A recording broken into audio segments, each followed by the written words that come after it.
There's something very interesting. Our present systems, the way our systems are usually built. And what I mean by systems, I mean our schooling system, our the business sector, and sometimes our places of worship. They're built in a way that is like a hierarchy.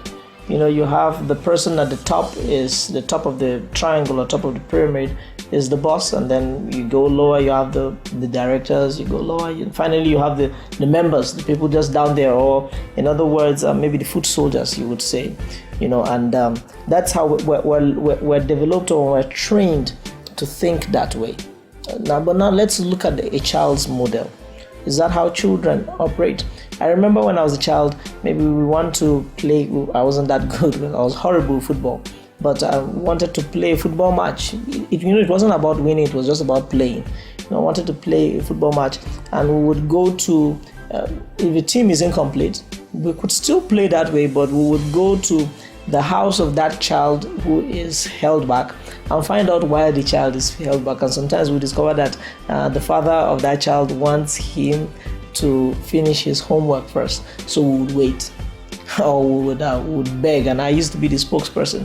I would plead with the fathers and try to share the reasons why we think that his son should be part of the team. I'm sure some of our reasons sounded very horrible, but there are some of those times that we succeeded in getting the team complete. Because we did not want to get out there and play the match, whether we're going to win it or not, without a team player.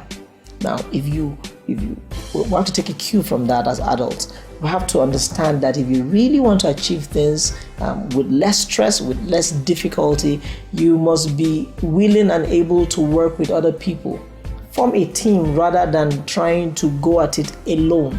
I enjoy working more with a team than working on my own. There are several things that maybe I'll be able to do on my own. When I think of the fact that there are people that can do it better than me, there are people that enjoy doing that particular aspect even more than I can, I just let it go. I want that person to do it, let that person enjoy himself and get the best. And that's how you would get the best out of it. To build a team is not an easy thing, but it is worthwhile. It is worthwhile. Don't think as though you need to compete with people. Don't think that you need to be the person that is the boss. You must be the only person that is being celebrated by everybody. Just as the person, he did that. He alone did that. No, don't think that way. Think instead of building a team.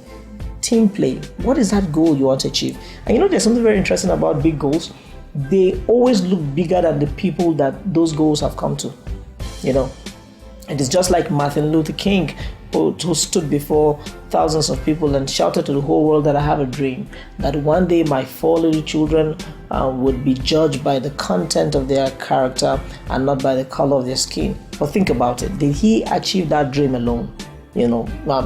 There was a team of people around him. There were people that were helping him and keeping him and helping him see loopholes and areas. He was merely a spokesman. The same thing with Nelson Mandela, who survived 27 years of imprisonment. But did he do it alone? No, he had people like Oliver Tambo and Walter Sisulu. Now, if you think about it, if you really look at these people's story, you discover that without that team, they won't have achieved those goals.